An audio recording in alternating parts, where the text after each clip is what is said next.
पूर्व मुख्यमंत्री वसुंधरा जी 5 बार सांसद का मौका दिया जनता ने। 5 बार उनके सपुत्र दुष्यंत को यहाँ से मौका दिया। प्रमोद जैन भैया को यहाँ से कई बार मंत्री बनने का, विधायक बनने का मौका दिया। उसके बाद 12 के किसान की, आपके अंता के किसान की, यहाँ के नौजवान की, यहाँ के शहरों की, सड़कों की, पानी की, बिजली की, इन समस्याओं का समाधान नहीं हुआ, भ्रष्टाचार का बोलबाला हो। और यहाँ भाजपा और कांग्रेस हर किसी को पता है कि कोटा के अंदर जब ओम बिरला चुनाव लड़ रहा था तो शांति धारीवाल उनकी मदद कर रहे थे और ओम शांति के नारे लग रहे थे। और जब पार्लियामेंट का चुनाव होता है तो यहाँ पर प्रमोद जैन भैया नरेंद्र मोदी को वोट डलवाता है, बीजेपी को। और विधानसभा का चुनाव होता है तो बीजेपी प्रमोद जैन भैया को। तो यहाँ बीजेपी और कांग्रेस का ये ताना बाना एक है और यहाँ नेताओं की पार्टी दो कोई है ही नहीं। यहाँ तो कार्यकर्ताओं को पार्टी में बांट रखा है। ये बात यहाँ की अंता के विधानसभा क्षेत्र की जनता के पूरी तरह समझ में आ गई, नौजवान के समझ में आ गई। और जिस तरह का, और ये उनको ये पता चल गया। अब आपने क्वेश्चन किया कि 2 साल तक आप छबड़ा में नहीं गए, तो आपको बताना चाह रहा हूँ कि लगभग 1 साल तो जेल में निकाला है।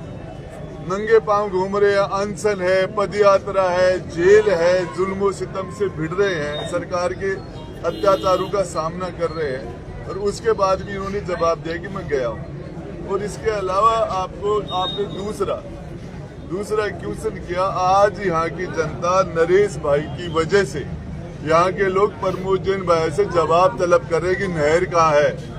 आपने कहा था नहर नहीं आएगी तो वोट मांगने नहीं आऊंगा, सड़क कहाँ है, लोग जनता पूछ रही है।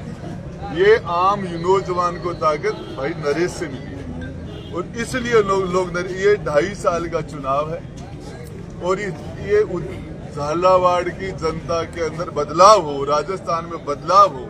और इसके लिए ये नौजवान इस एक नौजवान को मौका देने का मन बना चुका। आप तो भाई के साथ 5 साल मंत्री रहे, आपने 10 साल रहा। 10 साल रहे, कैसा अनुभव रहा?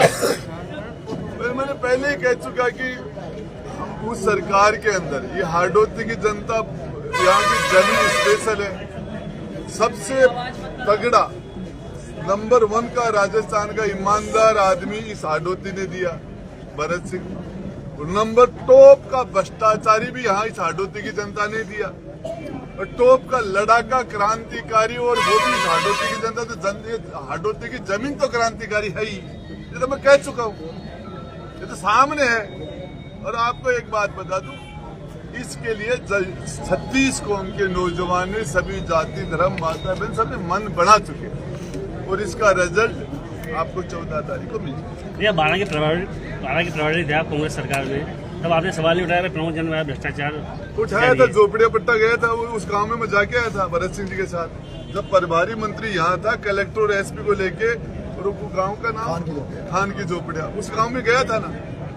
और मंत्री रहते मैंने कहा था ना, जहाँ सचिन पायलट बैठे थे, कांग्रेस के सारे मंत्री बैठे थे, उस मीटिंग में मैंने कहा था ना, बाहर वाया खाया नहीं कहा था कि उसी मीटिंग में एक तो पूरा गांव ही खाया, नहीं कहा था क्या? तो मैं क्या बोल रहा था, नहीं बोल रहा, वो तो सबको पता है। मैंने तो मुख्यमंत्री को नहीं छोड़ा था भाई। आपको जब सबसे ईमानदार आदमी जब मुख्यमंत्री के पास था, भरत सिंह को नए मंत्री बना के प्रमोद जैन को भाई को मंत्री बनाया, क्यों?